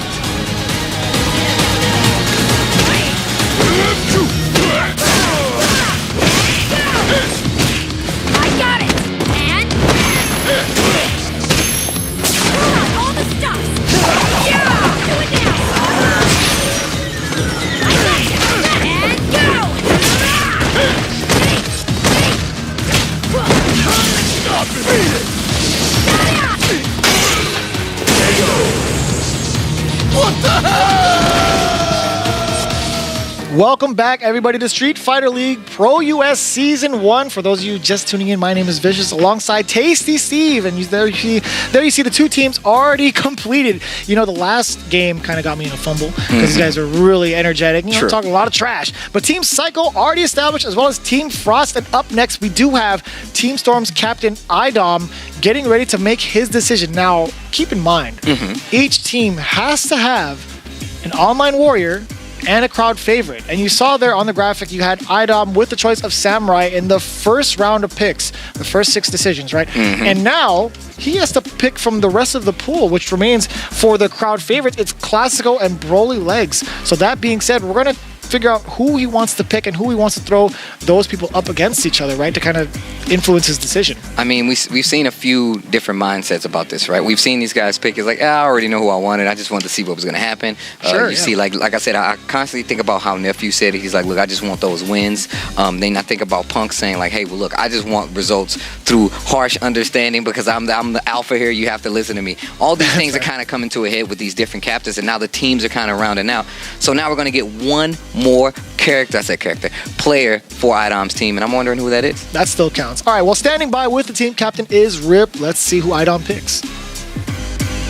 Alrighty, we are winding down here. Just 4 players remain. Which 2 would you like to see come on down and play? It's going to be Rob TV and Classico. Rob TV and Classico. Interesting choices here. So Classico setting up here. We just saw Rob TV lose a second. This is his chance at a little bit of redemption, perhaps. So you've given him an opportunity here. Let's throw it on back to Tasty Steve and Vicious.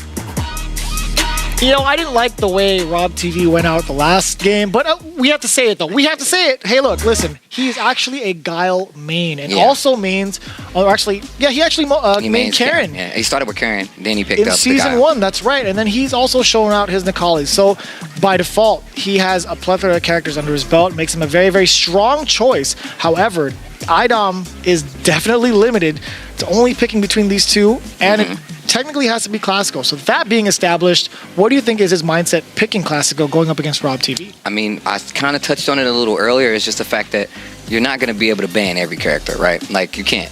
I feel like playing multiple characters is a strength, but also playing a character that's not like typically shown is a strength. Urian, one of those characters, he's not one of those active characters that we're going to see here in the league, especially considering Classico is the only Urian main that we have here.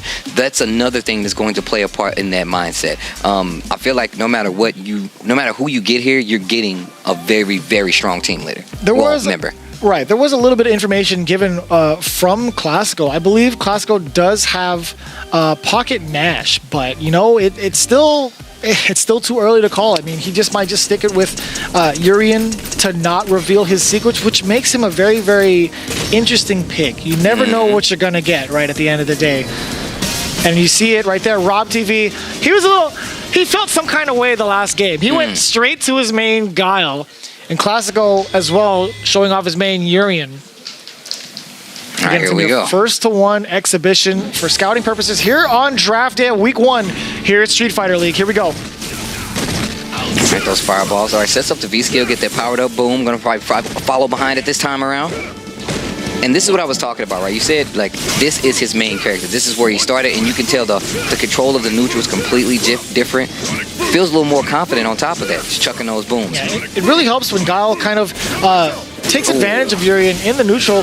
Granted, the fireball war is something Urien cannot contest against the likes of Gale, right? He can keep him away for so long, and opens him up just like that. Yeah, the normals to kind of back it up as well. This offensive pressure, not a lot of escape options for Urien on Wake Up unless he has the bar, but best believe Classico's not even going to get that chance. Instantly, round done, and done gets the stun. Yo, that boy Rob TV. Yeah, we were definitely yelling at him. Yeah, we definitely during the break. It got a little harsh. For Yipes, we were definitely calling out some dead. Yeah.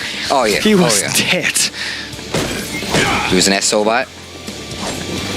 Ooh, Classico trying to tap him on the legs. Uses that headbutt to stop the jump. Gets the crush counter sweep. Rob TV just kind of swinging right now. All right. I like that activation into V-Trigger. A lot of the people in the meta now kind of convert to or resort to using that swoop into V-Trigger as a safe means to get it. All right, yeah. Headbutt through their EX flash kick on Wake Up from Rob TV. Oh, wow. So this is something I like, yeah. Classico really likes going into V-Trigger 2, something we rarely get to see from Urien players, as if Urien players weren't rare enough. Right, especially now. Still has a little more of that trigger left. Big jump in from Rob TV. Reset, gets the counter hit. Uh-oh. Got caught pressing a button. Rob TV quickly demolishes Classico in 2 rounds straight. And every time we've seen Classico play, he's always started off so well. And then it's just the turnaround. Whatever adjustment that is made by his opponent has always been to the loss of Classico. It's crazy. It's all a long con, Steve. I believe in him. I feel like he's doing this to maybe show off his secondary. I don't know. That's some big brain plays. I'm not going to give him that much credit. All right, so we'll see. We'll see who Idom, or actually why Idom went for the Classico pick in general, because that's all pretty much he's allowed to pick. Let's take it with Rip to get more insight from Idom. Exactly. A little bit of redemption there for Rob TV. However, he's an online warrior. You already picked Samurai an online warrior as well, so you're going to basically have to pick Classico here. Yeah, I'm going to have to go with Classico, but I like his Urien, and I like mix-up characters. They're really fun.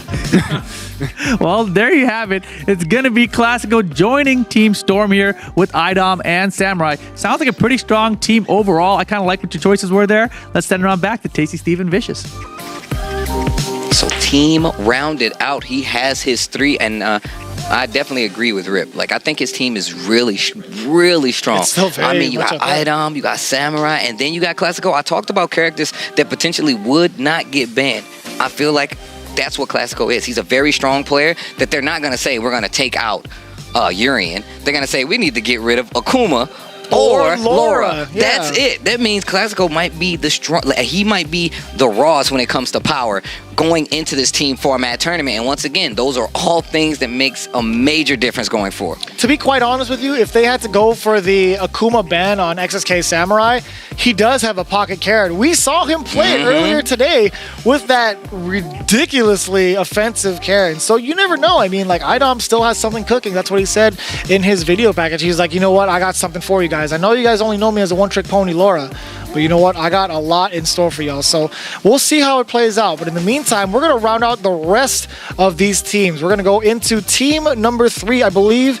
That should be Team Inferno with their team captain, Punk. And again, becoming a household name for Street Fighter V, the alpha, right? A lot more people are getting familiar with this guy because he had such an extraordinary year, actually back-to-back years in Street Fighter V. And now he's here again, really kicked off the Capcom Pro Tour with a win from Final Round, the very first event in the tour, got first place in that, and then he got second with another premiere at NCR. So best believe he's going to be the target of majority of the people here. Yeah. But we're going to see who he decides to pick with Rip. But again, he only has between, from the online warriors left, right?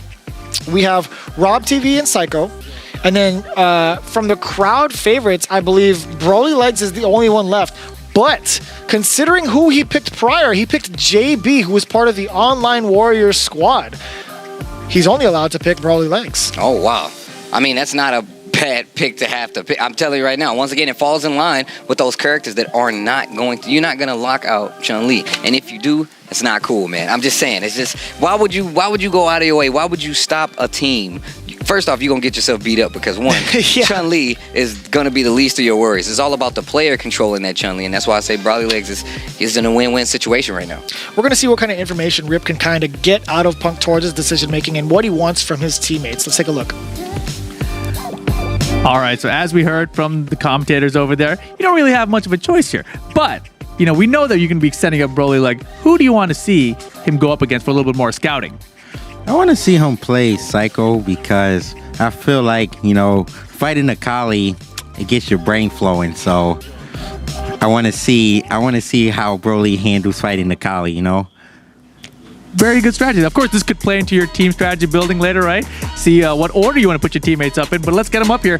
Broly Legs and Psycho. Let's send him back to Tasty and Vicious.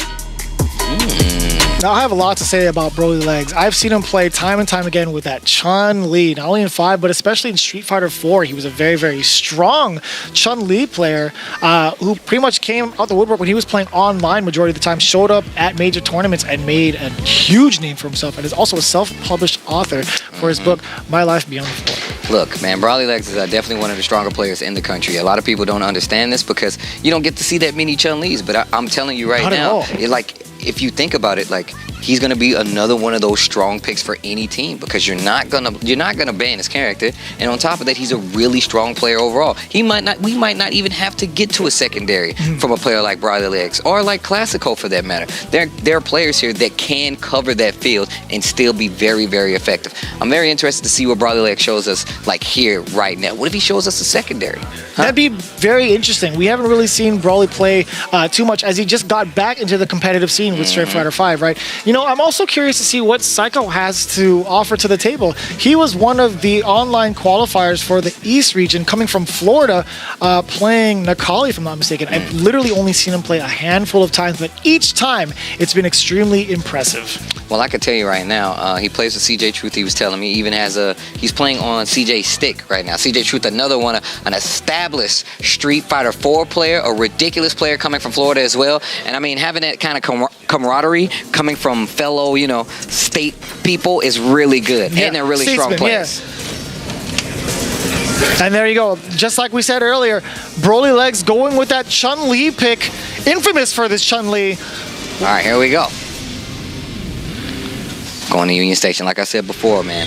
You're in for a surprise if you have not seen Brawly Legs play Chun-Li. And I feel like there's not much you can do about it. Like, especially with the format of the way that this tournament is set up, there's not much you can do about it. You just got to deal. Starts off early, getting over those seismos. Puts the projectile out there. That's actually really smart as well. So going to stop that approach. Yeah, one of the key notes about Broly Legs is that he's very, very hard to condition. He likes to impose his will over the other players. And look at this neutral game he's playing as well. Most of the time we see Nakali kind of press the issue with offense and just force his way in. And you have to have really active brain power to kind of stop his approaches, right? That's exactly what Punk was referring to. You got to be really reactive to kind of stop Nakali's approaches. So far, Psycho already, getting that crush counter. Doesn't get to convert the combo though. Brawly Legs is still hanging in there, trying to find out the corner. There's the EX spinning bird. Yeah, especially on Wake Up. That's going to help out. I haven't seen too much of Psycho play myself, but he has a confident life lead over Brawly Legs right now, and this is getting dark. This is not good. Brawly Legs in trouble. Catches him with the stand line kick. Uh-oh. This could be good. Oh, he baited out the uppercut. Not quite the punish he wanted, but it's still damage on the table. He's taking his time, beats it out again, gets the crush. Oh, the swaggy combo. Brawly Legs gets interrupted. Psycho, like I said before, man, a lot of people not familiar with Psycho, even myself. I'm just not the first time I've seen him play, but he's definitely newer to me when it comes to how much I've seen someone like Brawly Legs play, how much I've seen somebody like Classico play. Yeah, Psycho did get first at DreamHack back in 2018, and then ever since then, he's been trying out in the online communities as well.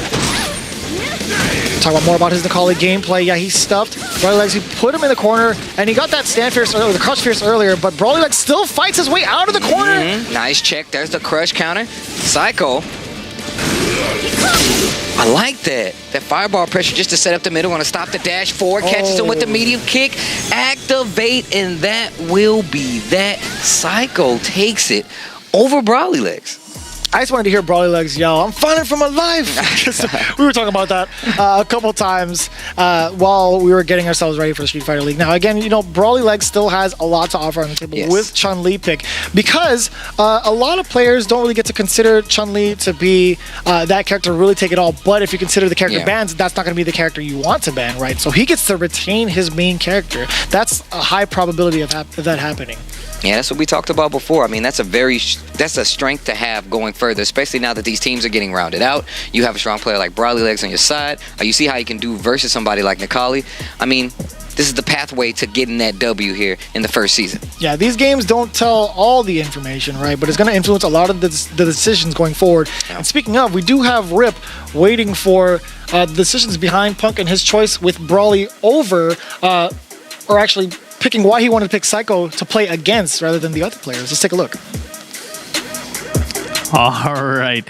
So, Punk, of course, you've got JB on your team, and now we know you're going to add Broly on your team as well. How did you feel about that match? I don't like how Psycho is bullying my players.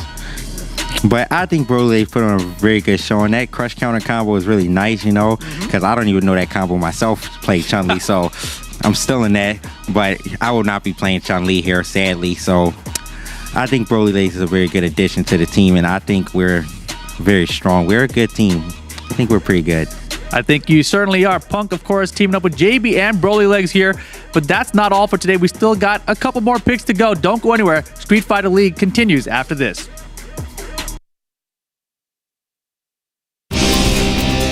This is the path of my destiny. Dare you challenge the king?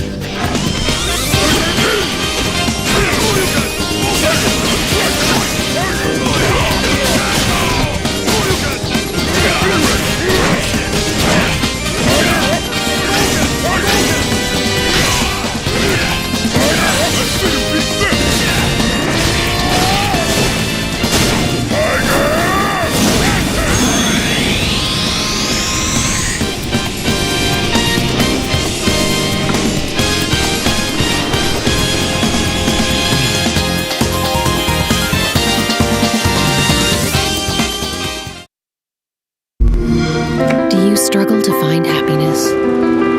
Do you get the feeling there's something greater for you? There is.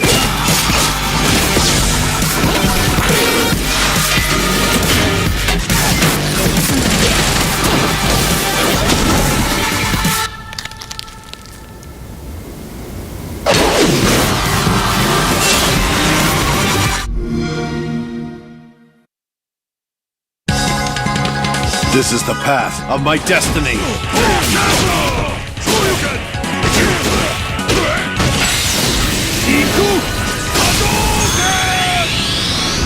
Pleased to meet you.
Final round. Fight.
And we're back, everybody, to Street Fighter League Pro US Season 1. This is the draft day. That's right, draft day. You see right before you, we're picking out the teams for these 6 captains. You have Knuckle Dude, Justin Wong, Punk, Idom, Toy, and Nephew. We are filling out these teams nicely. Punk just picked up Brawly Legs, a crowd favorite alongside JB, an online warrior. Again, that's the kind of format you could expect, and we still have 2 more decisions to go. Technically, we have 1 more decision to go because we have Team Spirit's captain Justin Wong up on deck to kind of pick who he wants left on his team to represent Team Spirit. Well, I mean, Justin already said himself, like we already know how strong and how smart Justin is when it comes to things like this. But now the choice is kind of being made for you. You know what character, you know what player you're going to have to pick. Now you're going to have to start making that team strategy going into next week, so you can have like an actual chance, right? Because this last player is not really up to you. This last player is not really up to you, and you know what every other team looks like. So now Justin has now the strategy begins. No, absolutely. And the players remaining are 2 online warriors. I believe it's Rob TV and Psycho. Psycho, whom we just saw prior to the break, but Rob TV does have a character that kind of overlaps with Justin's secondary, right? They both have Karen choices. I'm kind of curious to see who he's going to pick. Obviously, he's going to see these 2 fight it out against each other. He might pick one and then fight against a crowd favorite. We'll see how it plays out, but Rip's going to get the details with Justin Wong right now. That is a great point there, Vicious. Of course, you know, you don't have to pick both these guys to come on down here to fight each other. You could use one of them and use it as a scouting information match, perhaps, if that's what you want to do. What do you think? I mean, you might as well let the remaining 2 players fight it out. So I think we're just going to see some Rob TV versus Psycho. All right, there you have it. Rob TV and Psycho. Come on down. Let's set it up. Last match of the day here for draft day, and send it back to Tasty Steve and Vicious. And there you have it. Like we said before, man, the decision has already been made. However, we're still going to get 1 more match from Rob TV and Psycho to close out. Of course, like I said, Justin, definitely the guy to look at it. I want to know his strategy going forward into next week.